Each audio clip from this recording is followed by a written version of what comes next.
안녕하십니까. 포커스인 문철진입니다. 한 달여 앞으로 다가온 지방선거. 이번 선거에선 경남이 전국 어느 지역보다 큰 주목을 받고 있습니다. 포커스인에선 지방선거를 앞두고 각 정당별 지방선거 준비 상황 점검해보고 있습니다. 오늘은 자유한국당 경남도당의 이야기 들어봅니다.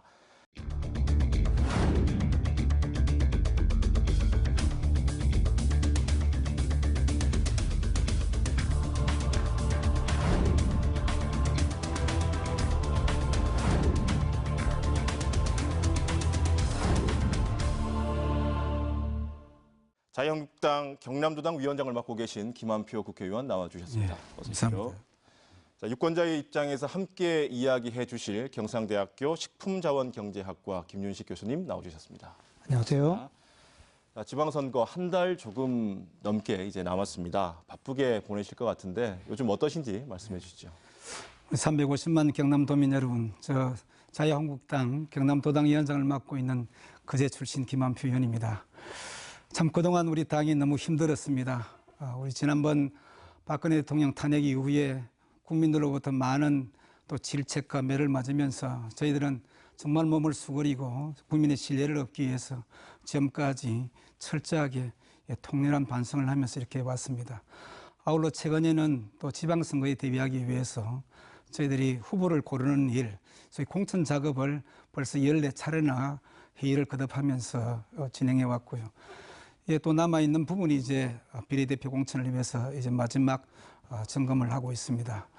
또 국가적으로 어려운 이런 이제 시기에 특히 국회의원으로서 또 상임위 활동, 또 우리 지역의 대우조선 삼성중공업 어렵기 때문에 조선소 또 지원 문제 이런 일들로 해서 정말 이 하루가 정말 여삼초처럼 그렇게 느껴질 정도로 바삐 또 분주하게 움직이고 있습니다. 네. 경남은 뭐 전통적인 보수 강세 지역 이렇게 분류가 되고 있지만 말씀하신 대로 박근혜 대통령 탄핵 이후에 분위기가 좀 바뀌고 있는 것 같긴 합니다. 자, 이번 지방선거 분위기 전반적으로 어떻게 보고 계십니까? 뭐 저희들은 이 엄살이 아니라 정말로 예전 같지 않다. 그리고 뭐 여러 가지 또 우리 여론 지표를 봐도 그렇기도 해서 정말로 이 살얼음판을 딛는 그런 심정으로 치밀하고 정말 겸손하게 준비하지 않으면 한 방에 혹 갈 수 있다 이런 생각을 갖고 이번에 저희들 뭐 정말 필사적성의 각오로 이렇게 임하지 않으면 안 된다는 그런 생각을 갖고 있습니다. 분위기가 처음엔 또 그렇게 참 많이 얼어 있다가 최근에 조금 이제 살아나는 분위기가 있고 그래서 우리 경남도민들께서 다시 한번 이 기회를 주십사 하는 저희들의 정말 업소에 이제 조금 마음을 열어주시는 것 아닌가 이런 생각을 좀 하고 있습니다. 네, 방금 김한표 위원장님 말씀하셨는데요. 김윤식 교수님 어떻게 생각하십니까? 네, 아마 그 투표율은 두 가지 측면에서 바라볼 수가 있을 텐데요. 아마 그 전체적인 투표를 하고 그다음에 이제 정당별 지지율 이게 아마 갈라질 겁니다. 그래서 제가 지난 2014년 제6회 지방선거 투표 결과를 한번 살펴봤는데요. 그 경남 지역 투표율이 59.8% 이렇게 나왔고요. 그렇긴 하지만 이번에는 여러 가지 이제 박근혜 전 대통령의 탄핵 문제도 있었고 여러 가지 경남의 경제 현안도 많지 않습니까? 그렇게 본다 한다면 이번에는 그 투표율이 60%를 넘기지 않을까 이렇게 예상을 하고요. 그다음에 이제 정당별 지지율과 관련된 부분인데요. 그 정당 지난 선거에서는 홍준표 후보가 58.9%로 당선이 됐더라고요, 보니까. 그래서 그렇긴 하지만 이번에는 우리 김한표 위원장님 말씀하셨듯이 좀 상황이 어렵기 때문에 그 정도까지 당선 지지율을 받기는 어렵지 않을까 그렇게 생각을 합니다. 그래서 최근에 이제 분위기를 보면 민주당 쪽에 유리한 상황이 진행되고 있긴 하지만 아까 말씀하셨듯이 이제 경남 지역이 전통적으로 보수 지역세가 강한 지역이 아니겠습니까? 그렇다 보니까 이번 관건은 이제 두 가지로 저는 특히 보고 있는데요. 그 김해와 양산을 중심으로 한 낙동강 벨트하고 그다음 진주를 중심으로 한 어떤 서부 경남의 투표율 이게 이제 중요할 거라고 보고요. 또 한 가지는 이제 연령대별 투표율도 상당히 중요할 것을 보는데 그 노년층 투표는 상당히 일정하게 나온다고 봤을 때 결국 이제 젊은층 20, 30대, 40대까지 젊은 층이 얼만큼 투표장에 오느냐 이것이 정당별 지지율에 상당히 중요한 영향을 미치지 않을까 그래서 예상을 하고 있습니다. 저희도 그렇게 생각하고 있습니다. 뭐 이전 선거들을 이렇게 보면 자유한국당은 늘 북적북적하고 민주당은 사람이 없어서 난리였는데 이번엔 좀 바뀐 것 같습니다. 자유한국당은 인물난을 겪었다는 얘기가 들려오고요. 뭐 분위기가 예전 같지는 않았다고 하시던데 뭐 공천 경쟁률 네. 또 뭐 분위기 어땠습니까? 뭐 저희들은 또 보는 시각이 또 달라지겠지만 이번에는 그야말로 뭐 어려운 환경이지만 그래도 유능한 분들이 많이 계시더라. 특히 그래서 뭐 알고 공천했다. 꼭 당선될 만한 분들만 이번에 이렇게 응모를 하지 않았느냐 이렇게 봐지고 있고요. 또 면밀히 저희들이 쭉 살펴봐도 그런 현상이었고 참고로 말씀드리면 기초단체 같은 경우에는 우리 18명이 접수하는데 68명이 참여를 했어요. 그래서 약 뭐 4대 1에 좀 못 미치는 뭐 그런 이제 결과를 얻었고 광역위원 같은 경우에도 52명 접수를 했는 정수에 83명이나 신청해서 2대 1에 조금 못 미치긴 했습니다만 그래도 뭐 의미 있는 경쟁을 했고 기초위원 같은 경우는 우리 228명 접수에 275명 신청했으니까 약 한 1.2대 1 조금 떨어졌다 이렇게 볼 수가 있습니다. 그래서 전체적으로 보면 뭐 이렇게도 뭐 숫자가 많으면 또 좋겠지만 그렇지 않고 이번엔 정말로 꼭 당선되고 싶은 그런 열망이 있는 분들만 공천에 신청했고 또 특히 야당이라는 걸 또 감안해서 막 그런 경향이 아니었겠나 싶습니다. 알고 공천했다 네. 이렇게 평가할 수가 있습니다. 네. 아무래도 자치단체장의 경쟁률이 높았던 것 같고요. 예. 알곡 공천을 하셨다고 했는데 그 알곡을 골라내는 그 기준은 무엇이었습니까? 이번에 이제 저희는 대체로 5개 기준을 정해서 첫째는 당선 가능성이 있느냐 없느냐, 두 번째는 도덕성 있느냐 없느냐, 세 번째는 우리 전문성이 있느냐 없느냐, 또 이런 분, 그 다음에 또 지역 유권자분들의 신뢰를 얼마나 얻느냐, 마지막으로 당과 사회에 기여한 정도가 어느 정도다, 이런 점들을 우리 고려해 가지고 정말 사심 없이 아무리 좋은 저 후보를 내놔도 떨어져 버리면 소용이 없잖아요. 그래서 이런 점을 충분히 고려해서 우리 당협위원장들과 의논하고 지역의 우리 지역 도민들과 시민들 또 국민들의 여론을 100% 수용하는 의미에서 철저하게 잘 골라내기 위해서 했었다. 네, 네. 그 말씀드립니다. 네, 그 말씀하셨듯이 모든 후보자들한테 다 공천권을 주면 얼마나 좋겠습니까? 그렇지만 이제 공천이라는 게 딱 한 명만 받아야 되는 거 아니겠습니까? 그러다 보면 이제 여러 가지 잡음이 있기 마련이고요. 네. 그래서 아마 그 위원장으로서 아마 애로사항이 많았을 텐데 이번에도 그 자유한국당 공천 후보 끝나고 나서 여러 가지 이제 그 공천 잡음이 많이 들려옵니다. 네. 그래서 그 도당 위원장으로서 공천 잡음을 없애기 위한 노력 어떤 걸 하고 계신지 좀 말씀을 해주시기 좋겠습니다. 뭐 저도 정치인의 한 사람으로 때론 저도 경쟁에 뛰어들기도 하지 않습니까? 그래서 근데 지금은 제가 또 공천위원장 입장에서 보니까 우리 공천위원들하고 같이 쭉 자료들 챙겨보면서 참 안타까운 게 이렇게 좀 자리만 많으면 이분도 공천해드리고 싶고 이분도 공천해드리고 싶은데 그러지를 못하기 때문에 그게 참 안타깝고 아쉽더라 이 말씀을 꼭 드리고 싶고 뭐 이런 기준에 따라서 결국 이제 그 수에 맞도록 공천을 해야 되기 때문에 혹여 이번에 공천에서 떨어진 분들한테는 참 심심한 위로와 또 안타까운 아쉬움을 전하면서 그렇더라도 정치는 좀 멀리 보고 해야 되기 때문에 혹 이번에 기회를 얻지 못하더라도 언젠가 기회가 주어지면 그때 또 가능하기 때문에 상심하지 마시고 이번에 당을 위해서 또 선당 후사하는 입장으로 좀 견제해달라 그래 위로의 말씀 또 함께 전하고 있습니다. 네, 김한표 위원장님께서 공천 과정에 생겼던 여러 가지 문제에 대해서 아쉬움을 표현해 주셨는데요. 아무래도 이번은 그 공천에서 공천 잡음하면 안상수 현 창원시장의 공천 문제를 생각할 수밖에 없을 것 같은데요. 그 안상수 시장이 무소속 출마를 했습니다. 그래서 자유한국당 입장에서 상당히 난감할 수밖에 없는 상황일 것 같은데 자유한국당 입장에서 안 시장의 파괴력 어느 정도 예상하고 계신지 말씀해 주시기 바랍니다.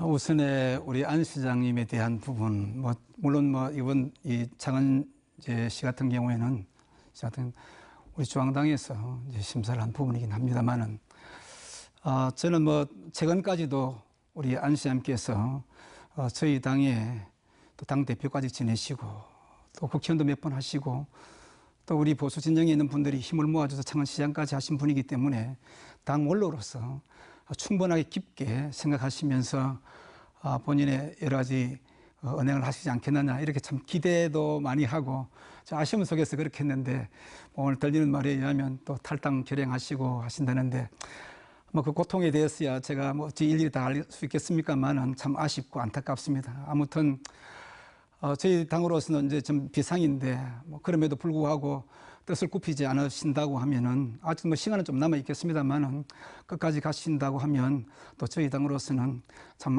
안타까움 속에서도 최선을 다하는 수밖에 뭐 없지 않겠나 이런 생각입니다. 아직까지 뭐 시간이 좀 남아 있으니까 좀 깊이 헤아려 주셔서 뭐 좀 좋은 그런 족적을 후배들에게도 좀 남겨주셨으면 하는 그런 바람을 마지막으로 전하고 싶습니다. 네. 뭐 의원님 공천 반발 문제 답변해 주셨는데 그 공천 과정에서 자유한국당이 얼마 전에 이용표 경남경찰청장 네. 뭐 직권남용 그리고 공무원 선거 관여 금지 위반 혐의로 창원지검에 고발을 하셨어요. 네. 뭐 어떤 배경이 있는 겁니까? 사실 뭐 이 부분은 참 저도 입을 떼기가 참 어려운 부분이긴 합니다만 그러나 전체적으로 보면 우리 이용표 경남지방청장이 오시고 난 이후에 또 이 형법의 직권남용 부분, 그 다음에 공직선거법의 공무원선거 관여 금지 위반 혐의 이렇게 두 항목을 걸어서 고발을 했었는데 우리 송도건 사천시장 또 나동년 양산시장, 조질래 창원시장 후보 공교롭 또 이분들이 우리 자유한국당 소속 단체장과 단체장 후보들인데 명백한 범죄 혐의가 밝혀진 것이 없는데도 불구하고 무차별적으로 압수수색을 하고 또 편파 수사, 불공정 수사했다. 뭐 이런 어떤 이제 내용들입니다. 예를 들면은 우리 송도건 사천시장 같은 경우에는 한국당에 입당한 바로 직후에 또 우리 나동년 양산시장 같은 경우에는 공천 신청 당일에 우리 조질래 후보 같은 경우는 공천 확정일에 이렇게 이런 일들을 또 이제 압수수색 소환 통보하다 보니까 우리 많은 국민들의 도민들은 이건 야당 탄압 아닌가? 왜 하필 그 많은 날 중에 꼭 그런 날을 고집어서 이렇게 했을까에 대한 의심을 떨쳐버리지 못하죠. 그래서 아마 정치적 의도가 이게 분명하다 이렇게들 보는 시각이 많기 때문에 참 안타깝고 어떻든 간에 이 부분은 우리도 그 당에서 검찰에 고발한 상이기 때문에 수사 내용에 따라서 뭐 결과 나오겠죠. 근데 아무튼 뭐 우리 경찰을 바라보는 우리 많은 국민들 뭐 다음에 또 말씀드리겠습니다만은 좀 경찰이 달라졌다 이렇게 생각해 오다가 최근에 1년에 이런 일들을 통해서 야 다시 경찰이 어떻게 저렇게 밖에 행동할 수 없을까에 대한 그런 우려, 안타까움 이런 것들이 함께 혼재되어 있다 이런 말씀을 드리면서 굉장히 저는 안타깝게 생각하고 있습니다. 네, 기초단체장 선거도 중요한데 사실은 이제 경남에 가장 중요한 게 경남지사 선거일 겁니다. 그래서 그 자유한국당에서는 김태호 전 의원을 전략 공천을 했는데요. 이번 경남도지사 선거는 이렇게 볼 때 경남뿐만 아니라 부산, 경남 이 동남권을 아우르는 큰 선거로 보고 상징성 굉장히 높게 보고 있습니다. 그래서 이번 경남지사 선거 어떤 필승 전략을 갖고 계신지 말씀해 주셨으면 좋겠습니다. 사실 우리 경남 도지사 선거는 우리 지역 선거이긴 하지만 또 우리나라 전체로 보면 굉장히 중요한 뼈대 있는 선거 아닙니까? 그래서 이러면 아마 이제 뭐 다른 데서 그러겠지만 우리 경남에서 만약에 경남지사를 잃어버리게 되면은 우리 당의 존립 기반 자체가 흔들릴 수 있는 아주 중요한 선거이기 때문에 이 선거만큼은 절대 놓칠 수 없는 아주 중요한 선거다 이렇게 보고 정말 필사적성의 각오로 우리가 임해야 된다. 뭐 저를 비롯해서 우리 모든 당원들이 그렇게 생각하고 있습니다.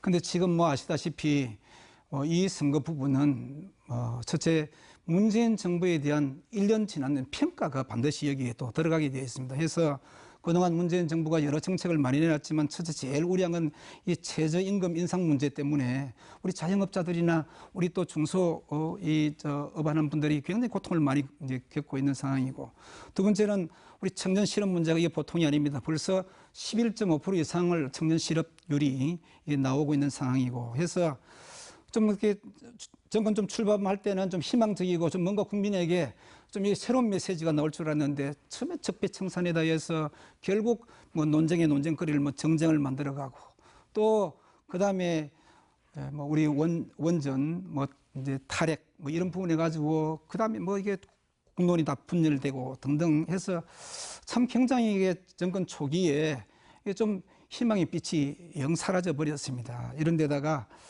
최근에 뭐 댓글 이 공작을 통해서 지난 대선과 또 뭐 잘 아시는 일명 드루킹 사건에 관련된 이런 일들, 그다음에 또 미투 사건으로 해서 지금 문재인 대통령 청와대 행정관으로 했던 사람이 부산 사상구청장 후보로 출마하면서 대낮에 또 자기 여비서를 폭행하고 뭐 이런 어떤 일련의 과정을 겪으면서 문재인 정부가 처음에 좀 희망적으로 출범했는데 도저히 지금 우리 국민들의 초기 평가로서는 이게 잘못되어 간다, 이런 인식들이 많이 들어있는 것 같고, 그래서 결국 이게 어떻게 보면은 참 오만의 정치다. 좀 더 겸손하고 지난 정부가 우리 국민들에게 실망을 준 그런 부분을 반면교사로 삼아서 좀 잘했으면 좋겠는데, 이제 욕하면서 배워간다고 오히려 지난 정부보다 훨씬 더 그런 면에서 이게 좀 겸손하지 못하고 뭐 힘으로 밀어붙이는 이런 정치를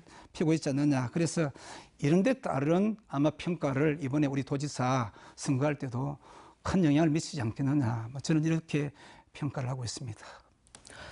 네, 선거는 뭐 도민들의 지지세가 가장 중요할 텐데요. 최근에 흐름을 보게 되면 김해와 양산 그리고 창원까지 이른바 낙동강 벨트라고 불리는 이 지역이 최근 민주당 바람이 상당히 거센 것으로 보이고 있습니다. 그래서 이 부분 자유한국당에서 상당히 고민이 될 텐데 어떤 전략적인 방법을 가지고 있는지 말씀해 주셨습니다. 사실 그렇습니다. 우리 교수님도 잘 지적해 주시다시피 김해 같은 경우에는 우리 노무현 대통령의 사실 고향 아닙니까? 그리고 거제 같은 경우에는 또 우리 문재인 대통령께서 출생지십니다. 그다음에 또 양산 같은 경우에는 현 대통령의 자택이 있는 곳이고, 그래서 보통 뭐 삼각벨트라고 이름하여 이렇게 뭐 대대적인 공격을 이제 감행하고 계시는데, 저는 뭐 이럴 때 좀 되면 생각나는 게 우리 6.25 때에 좀 그 북한 인민 이제 괴뢰군들이 내려와가지고 다 쳐내려는 마지막 남은 데가 이게 낙동강 전선이었습니다. 수많은 우리 국군들이 피를 흘리면서 유엔관들과 같이 막아냈었는데, 우리 자유한국당도 이번에 이 낙동강 벨트를 지키지 못하면 좀 전에 말씀드린 대로 정말로 이게 나라 자체가 어려워지고 또 자유민주 진영의 이런 우리 정치 성향들이 다 함께 힘들어질 수 있다, 이런 생각들이기 때문에 하여튼 이 부분만큼은 철저하게 지키자. 그리고 우리 김해 같은 경우에는 이 근토중내, 지금 거기는 국회의원부터 해서 시장 다 우리 더불어민주당 출신들이 장하고 있기 때문에 우리가 정장수 후보를 내세웠습니다. 우리 당 공보 투표를 내세웠는데, 그래서 이번엔 꼭 근토중내를 통해서 반드시 찾아올 수 있도록 그렇게 심혈을 기울이고 있고, 우리는 거제 같은 경우에 서일준 거제 부시장을 또 공천을 했습니다. 아주 경험이 많고 청와대 근무, 또 우리 도 근무, 또 우리 거제 부시장을 두 번이나 한 그야말로 국업 공무원 출발해서 거제 부시장까지 이르는 입지적인 인물입니다. 그래서 많은 경험을 두루 경험한 사람이 이번 어려운 시기에 우리 거제를 잘 구할 수 있겠다는 그런 생각이고, 나동현 시장님 됐으면 여러분 뭐 또 잘 아시겠지만 지금 잘하고 계시니까 어떻든 간에 꼭 이 벨트만큼은 사수해야 되겠다, 그런 각오로 뛰고 있습니다.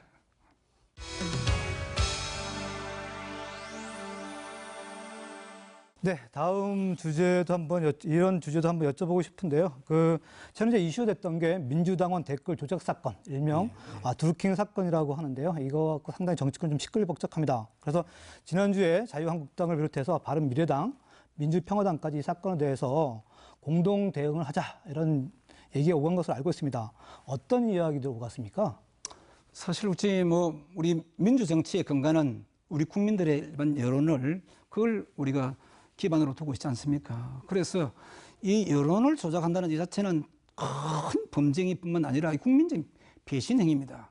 그런데 불거지기로 이번에 이 드루킹 사건이 불거지면서 여기에 우리 김경수 의원님도 함께 포함이 되어 있고, 또 이를 통해서 정말 지난 대선 관련된 이런 부분들, 그래서 이미 언론에 노출되어 있는 이 부분만 하더라도 우리 국민들이 지난번 우리 박근혜 정부 때에 이 국정원을 비롯해서 이 국가기관이 이런 이 댓글 달고 어떻게 하다가 정말 이 문매를 맞고 결국 우리 정부가 쓰러지다시피 했는데, 그렇다고 하면은 이 정부만큼은 그런 데로부터 깔끔해야 되는 거 사실은. 근데 뒤집어 보니까 좀 다른 분야에서 이건 소위 댓글 조작단이라든지 드루킹의 또 매크로라든지 이런 수단을 이용해 가지고 이게 국민 여론을 조작을 해가지고 어떤 부분을 이끌어 간다는 건, 또 이 정권 탄생에 기여했다는 이런 부분에 대해서는 이건 국민들이 정말 이건 엄하게 봐야 될 그런 상황이기 때문에 그래서 저희들 뿐만 아니라 야3당이 함께 이건 여기에 뜻을 모아가지고 같이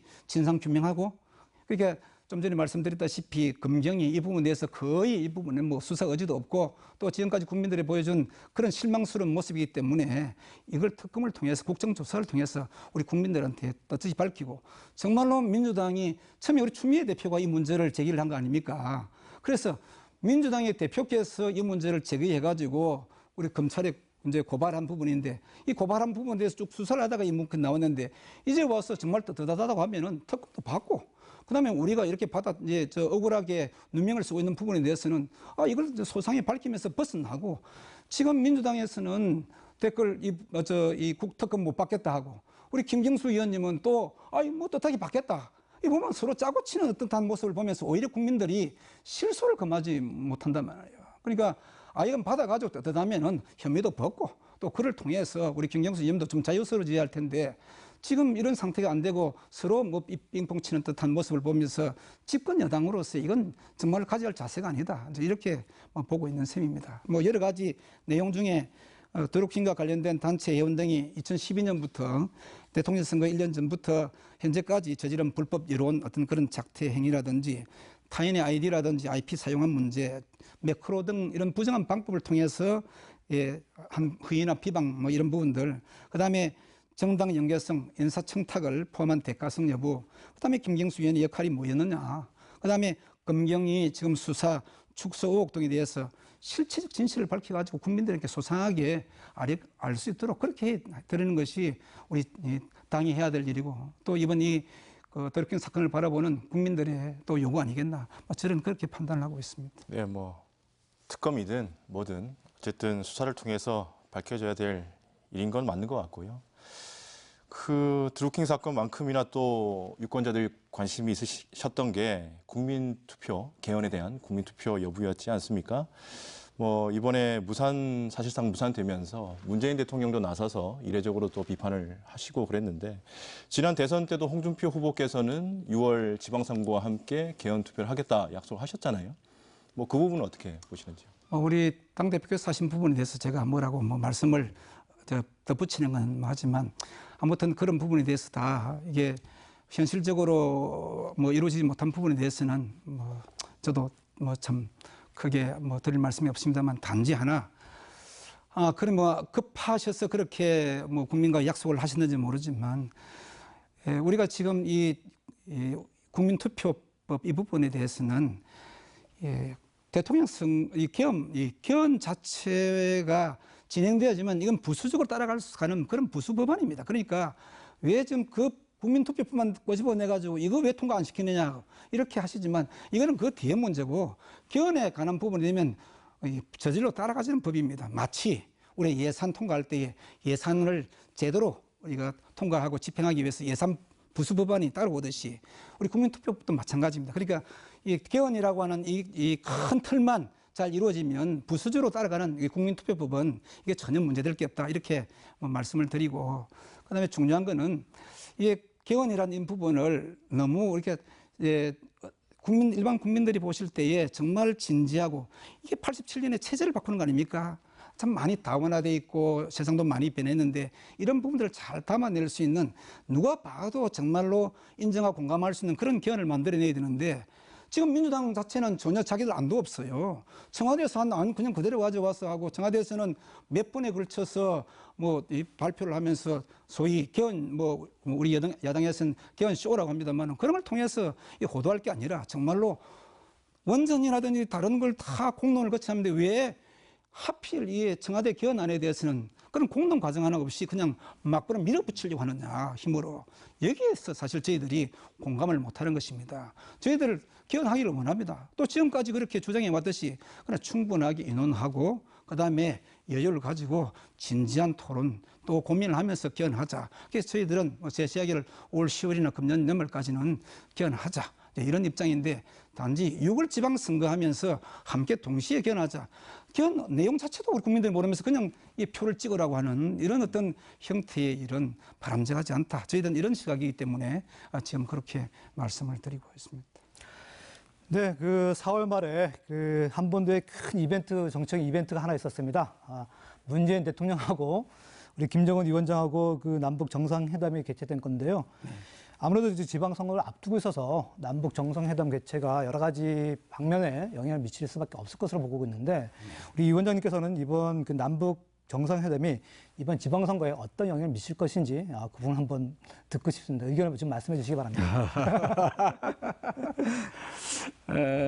뭐 사실 우리 지방선거를 앞두고 이런 뭐 국가적인 큰 일이 이런 이제 진행되고 있는 부분에 대해서 뭐 여러 가지 뭐 솔직히 말씀드리면 저희 야당한테는 좀 불리한 점이 많습니다. 하지만은 우리 현명하신 국민들과 우리 도민들께서는 그건 그거고 이거는 중앙정부와 대통령을 이루어지는 그런 큰 일이고 우리 지방의 일꾼들을 뽑는 일은 우리 이제 지방 일꾼 일을 누가 잘 할 수 있을까? 그래서 뭐 그렇게 이 일꾼들을 뽑는 일이기 때문에 좀 구비해서 보시지 않겠느냐. 저는 뭐 그렇게 받아들이면 뭐 그만큼 우리 국민들, 우리 도민들이 이제는 예전하고 달라서 많이 민도도 올라가고 참 이제 정치적 식견도 많이 이제 향상되셨다 이렇게 보기 때문에 그렇고 뭐 이제 말씀이 나섰으니까 드린 말씀이지만은 지금 현재 우리가 북핵 뭐 위기 이게 참 최고조로 달한 이 시기에 남과 북 정상이 만나서 회담하는 것 이게 뭐 결코 나쁜 건 아닙니다. 정말 다행이고 또 잘한 일이라고 저는 생각합니다. 하지만은 남북 정상회담에서 이제 논의된 그 내용들이 앞으로 어떻게 이행되어질 것이냐 이제 이런 부분 하나하고 그다음 두 번째 남북 공동 성명 그 내용이 어떤 의미를 가지고 있느냐 이제 이런 어떤 관점에서 세밀하게 우리 검토할 필요는 있다 이렇게 생각이 되어지고 근데 이 남북 회담의 기본 전제가 된 것이 사실은 북한의 완전한 핵 폐기입니다. 이게 전제가 이게 전부였거든요. 그런데 지금 현재 뭐 나중에 말씀드리겠습니다. 이건 제일 뒤에 조금 이렇게 뭐 장식처럼 들어가 버리고 다른 건 앞에 쭉 이렇게 나열을 해놨습니다. 그래서 이제 우리 대한민국 그다음에 세계 평화에 정착을 할 수 있는 가장 키 포인트는 결국 북한의 핵 포기다. 그런데 이 핵 포기라고 하는 이런 어떤 단어를 안 쓰고 그냥 두루뭉실하게 한반도의 비핵화 이런 용어를 이제 썼거든요. 그래서 선언문 가장 마지막에 뭐 구식 맞추기 했다는데 이런 것들이 저를 볼 때는 참 안타깝다. 왜? 이번 이 남북 정상회담의 가장 포인트가 북한 핵 포기 때문에 열리는 부분인데 이걸 가장 앞선 일본으로 딱 해가지고 이게 쭉 설명이 되어지고 여기에 대한 정상들의 의견이 표출되었어야 했는데 그건 제일 뒤로 밀어버리는 어떤 이런 상태에 대해서 굉장히 의구심과 안타까움을 갖고 있고 또 지내보면 2005년도에 9.19 성명에서 이미 한반도에 검증 가능한 비핵화 평화적 방법 다 이게 제시했고 그다음에 북한이 모든 핵무기하고 현존하는 핵계획 포기가 명시를 했었습니다. 포기를. 그럼에도 불구하고 그동안 북한은 계속 우리를 속여온 겁니다. 그래가지고 핵 개발 매진해 왔고 또 뭐 이제는 사실 완성 단계에 뭐 있다고들 다 평가를 하지 않습니까? 그래서 이 비핵화라는 용어를 써가면서 이번에 이렇게 뭐 마치 남북 정상회담에 성과가 있는 것처럼 이렇게 한다는 부분 자체는 이게 냉정하게 따져보면 이미 별로 의미가 없는 일이다. 핵의 포기, 그 다음에 이 완전 이런 부분이 들어가 줘야 이게 제대로 되는데 이미 뭐 완성되어 있는 부분이고 비핵화. 그래서 이거는 앞으로 뭐 조금 뭐 말이 흘러나오긴 합니다만은 뭐 군축, 뭐 회담 내지는 뭐 이런 어떤 형태로 또 뭐 발전해 갈 여지가 있지 않느냐 뭐 이런 이제 논지가 조금 있긴 한데 어떻든 간에 뭐 지난 우리 6.15 선언이나 또 노무현 시절에 또 14선언 뭐 이런 때 발표됐던 내용들 보면 노무현 정부 때의 남북 공동 선언에서 북한이 약속했던 그런 이 비핵화보다도 오히려 후퇴한 수준이다. 뭐 저희들은 그렇게 바라보고 있고요. 그다음에 또 특별히 우려되는 그런 부분들은 이번 이제 국제사회하고 유엔이 함께 대북 제재를 하고 있지 않습니까? 그런데 여기에 입에 댈 수 있는 그런 약속들을 우리 정부가 미리 많이 해버렸어요.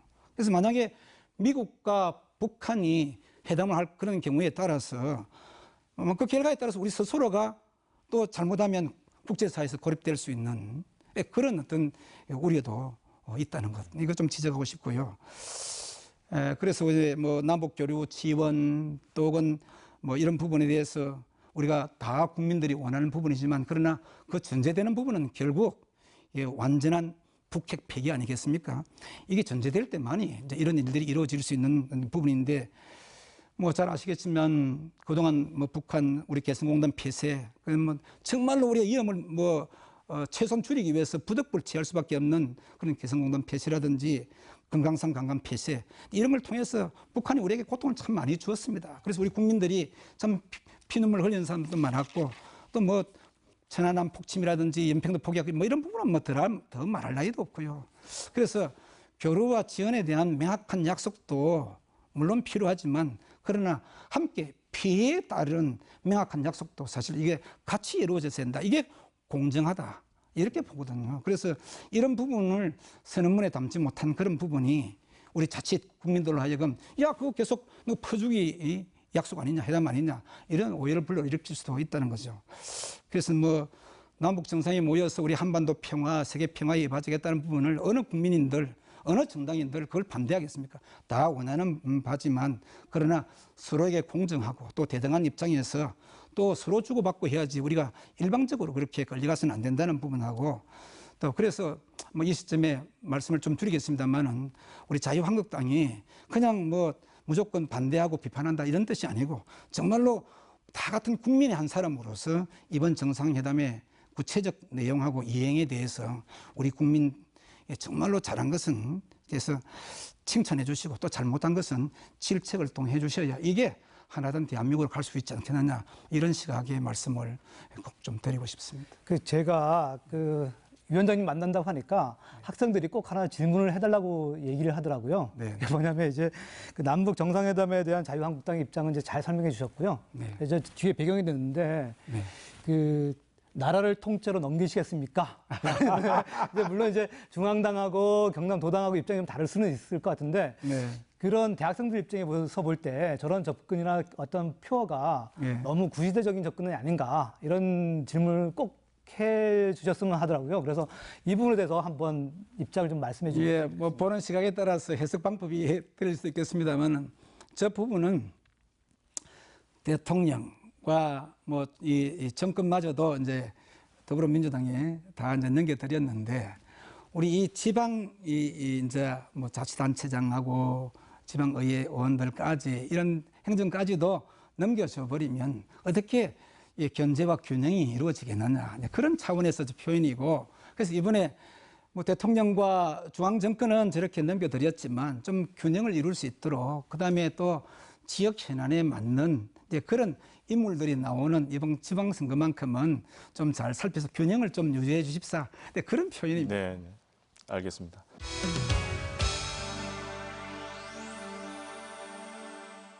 자, 이번에는 출연하는 각 정당마다 공통으로 드리는 질문입니다. 경남 현안에 대해서 분야별로 해법을 알아보는 시간인데요. 자, 자유한국당에서 생각하는 경남의 현안 뭐라고 생각하십니까? 뭐니 해도 제일 중요한 것은 먹고 사는 문제 아니겠습니까? 그래서 일찍이 노자 선생님도 도덕경이라고 하는 그 정치 철학에서 복실 골강 이게 이 배가 이게 가득 차고 그다음에 이 귀골이 아주 건강하게 그래서 등 따시고 배부르게 이게 정치의 요체라고 하시는데 지금 우리 경남 같은 경우에는 특히 그동안의 주력 산업으로 이어왔던 우리 조선산업하고 그다음에 자동차 업계 등 이 기계산업 이번 부분이 타격을 받으면서 구조조정 들어가면서 굉장히 어렵습니다. 그래서 경제 회복 그다음에 민생 경제 해결 민생 현안 해결 이런 부분들로 전 요약할 수 있겠습니다. 그래서 지금 우리 구조조정하는 여파 때문에 최악의 실업 사태를 겪고 있습니다. 잘 아시는 대로 우리 경남이 3.8% 정도 실업률이 전체 있고 우리 거제 같은 경우는 지난 통계 보면은 6.6% 통영 같은 경우는 5.8% 정도. 그래서 전체로 보면 우리 조선이 위치해 있는 이런 지역에 굉장히 어렵습니다. 하다 보니까 실업자도 많이 생길 뿐만 아니라 거기에 따른 부동산 가격 하락 또 아파트라든지 원룸들 이런 공실률이 늘어나면서 지역 경제에 큰 타격이 되어 있고 그다음에 실질적으로 또 음식점이라든지 이발소 이런 우리가 이 민생들이 사용하고 있는 어떤 이런 경기 자체도 굉장히 어려워져서 이게 폐점이나 문을 닫는 그런 업소들이 굉장히 많이 늘어나 있습니다. 참 안타까운 현실인데 그래서 이번에 우리가 이렇게 보면서 또 뭐 최근에 정부에서 이 기업을 좀 살리고 전체 이렇게 나라 경제를 이렇게 좀 업시켜야 되는 그런 부분인데 최저임금을 인상시키면서 이게 그 여파로 또 다른 이 부작용이 생겨서 소위 이제 자영업자들이라든지 우리 중소 상공인들은 굉장히 어려움을 많이 겪습니다. 뭐 국가에서 예산 가지고 뭐 이렇게 뒤에 뭐 이렇게 좀 한다고 하지만 뭐 그거는 은발의 오줌 누기이고 근본적으로 우리가 이 경제 이 활성화를 위해서 뭐 법인세라든지 법인세 인상 문제도 다시 이렇게 좀 낮춰야 되고 등등 여러 가지가 문제 있는데 짧은 시간이 다 말씀을 드리지 못하고 어쨌든 간에 우리가 고용 위기를 극복하기 위해서 이 문제를 우리가 심도 있게 봐야 되고 여기에 정책과 예산을 우리가 쏟아야 되고 그다음에 일자리 창출 또 이제 그 좀 전에 말씀드린 민생 경제 회복을 위해서 우리가 뭐 계획하고 있는 이런 일련의 뭐 산단이라든지 아니면 경제 계획들 그래서 신성장 동력도 우리가 주력 산업으로 또 만들기 위해서 예산과 정책을 쏟아부어야 된다고 그렇게 생각하고 있습니다. 네, 먹고 사는 문제, 고용 위기, 또 뭐 새로운 먹거리 말씀하셨는데 어떻습니까, 교수님? 네, 저도 뭐 김한표 위원장님 의견에 전적으로 동의를 하고요. 근데 대신 이제 저는 그 추가로 3가지 정도 현안을 좀 더 뽑아왔습니다. 네. 그래서 첫 번째가 경제 문제고요. 그래서 이번에 보니까 이제 경남도에서 중앙정부에 3가지 지정 요청을 했더라고요. 예. 한 가지가 뭐냐면 고용 위기 지역, 이건 네. 지정이 됐고요. 그다음에 산업 위기 대응 특별 지역인데 이것은 전부 군산만 지정이 되고 예. 경남은 빠졌고요. 그다음에 이제 그 GM 창원 공장에 대한 외국인 투자 지역 지정 이것도 요청했는데 이거는 이제 GM 사태가 완료가 되면 지정이 될 거라고 보고요. 그래서 이 문제는 그 일단 그 위원장 의견에 동의를 하고요. 두 번째는 그 동부 경남하고 예. 그다음에 서부 경남하고 경제력 차이가 상당히 크게 벌어지고 있습니다. 예, 예. 그래서 이제 동서 불균형 성장이 상당히 큰데 예. 이 문제가 상당히 경남의 큰 이슈인데 예. 정치 이슈가 잘 안 되고 있다. 이거 예, 한번 지적해드리고 싶고요. 예. 그다음에 이제 세 번째가 그 내륙철도 건설 부분입니다. 네, 네. 그래서 그 서부 경남 입장에서 보면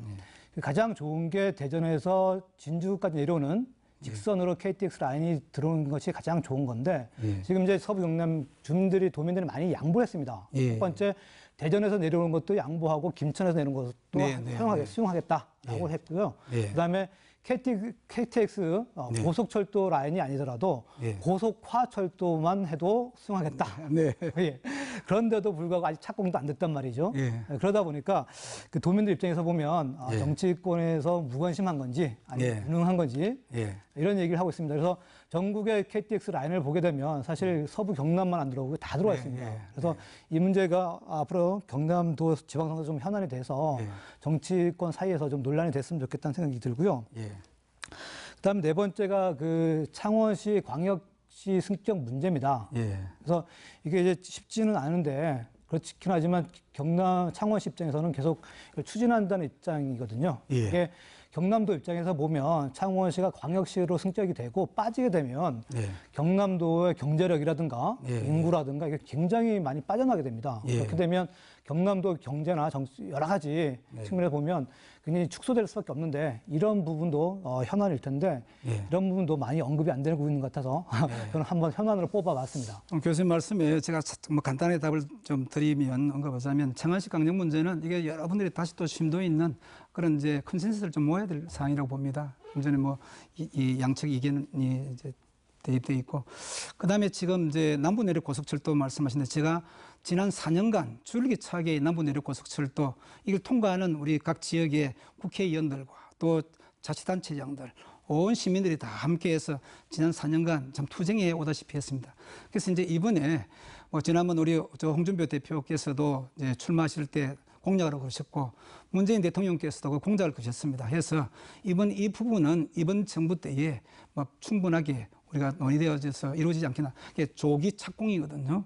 그래서 이 조기 착공 문제만큼은 뭐 저도 그렇고 이 부분에 대해서 정말 심도 있게 최선을 다해서 지금 하고 있다. 그 말씀을 드리고 아마 금명간의 어떤 그 가시적인 성과가 있지 않겠나. 이게 뭐 예를 들면 대통령 안 하시면 대통령 공약 위반이고 우리 경남도민들이 가만히 있겠습니까? 예, 그런 차원에서도 앞장서서 예, 뭐 투쟁해 나겠다. 그 말씀을 드리고 그다음에 그래서 이제 그 뭐 추가로 말씀하시면 재정 사업이 안 되면 민자 사업으로 하자 이런 안들이 여러 가지 이제 그 나왔고 그다음에 고속철도 아니면 고속화철도라도 좋다 등등 해서 뭐 복선이 아니면 단선이 좋다. 최대한 양보해 가면서 하기 때문에 이번에 관한 우리가 온 당력과 또 우리 도민의 도력을 집중시키겠다 그 말씀을 좀 드리고요.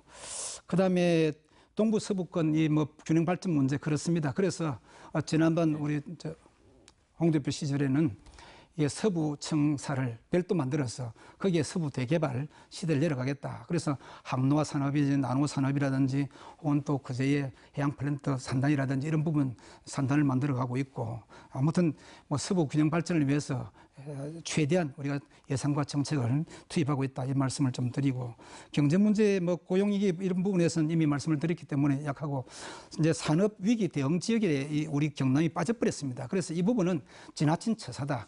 지금 군산 쪽만 그래하고 군산보다도 오히려 우리 경남에 뭐 거제, 통영 혹은 뭐 창원, 진해 뭐 이런 고성 여기가 훨씬 더 고용 위기가 심각한데 또 이게 산업 위기가 심각한데 왜 그쪽만 해주고 우리는 이게 역차별, 이게 뭐 소위 지역차별 아니냐 뭐 이런 볼멘 소리도 나올 정도로 있는데 아마 이것도 이제 정부에다 계속해서 건의해서 꼭 이뤄내도록 그렇게 하겠습니다.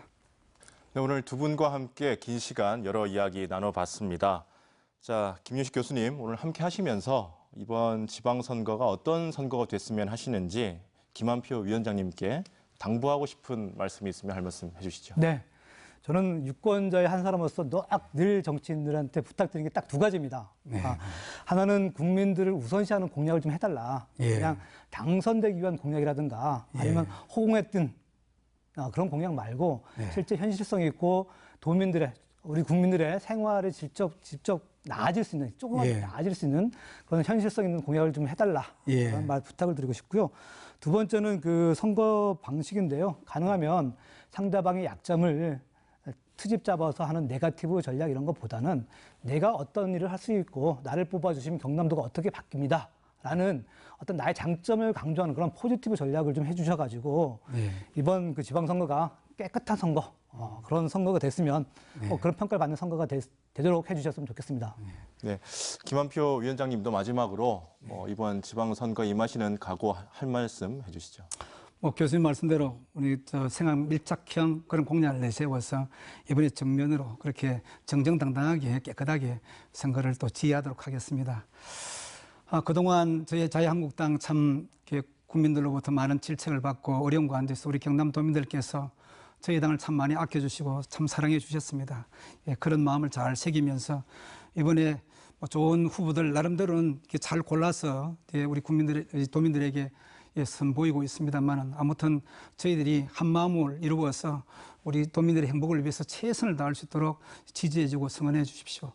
마치 우리 임진왜란 때 나라가 어려울 그 시절에 우리 이순신 장군이 남해의 바다를 지키면서 우리가 조선을 구했듯이 이번에 우리 자유한국당이 있는 우리 경남도당이 우리 남해 바다를 지키고 남해를 지키는 이런 이순신 장군의 그런 심정으로 필사적성의 각오로 저희들이 이제 자유 대한민국도 지켜내고 또 우리 시장 경제 원리도 지켜내면서 우리 도민들께 정말 섬기고 봉사하는 그런 우리 당이 되도록 하겠습니다. 미워도 다시 한번 꼭 지지와 성원을 부탁드립니다. 네, 오늘 자유한국당 경남도당의 지방선거 전략 알아봤습니다. 자, 자유한국당 경남도당 김한표 위원장님 오늘 말씀 고맙습니다. 감사합니다. 네, 함께해 주신 경상대학교 김윤식 교수님도 고맙습니다. 네, 감사합니다. 참여하는 사람은 주인이요, 그렇지 않은 사람은 손님이다. 도산 안창호 선생의 말입니다. 한 달이 앞으로 다가온 지방선거, 여러분은 주인이 되시겠습니까? 손님이 되시겠습니까? 도민 여러분의 선택에 도움이 되길 바라면서 다음 시간에는 바른미래당의 이야기 들어보겠습니다. 포커스인 여기서 인사드립니다. 시청해주신 여러분 고맙습니다.